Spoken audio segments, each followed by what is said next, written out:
Hi, and thanks for logging on to the Daily Dvar. And here's a brand new halacha for you. It's for Friday, first day of February. Here we go. Today about washing your hands, netilas yadayim. You know that your hands are supposed to be clean before you do netilas yadayim on your hands. Also, there should not be rings on your hands. There should not be band-aids or even the goop that's left behind from a band-aid. You've heard that from me before. Today's halacha is about how dry your hands have to be.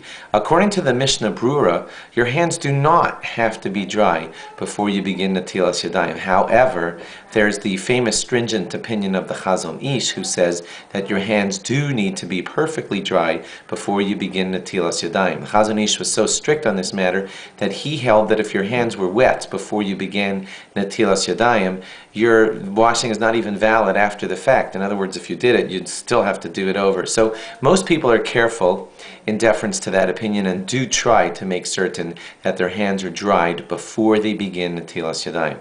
That's something that you might want to watch for. It's not always that easy to do this because you turned on the faucet's wet, you touch the cup is wet. So, it takes some care to make sure that your hands are dried before the actual wash begins, but you should try to do that. That's the law.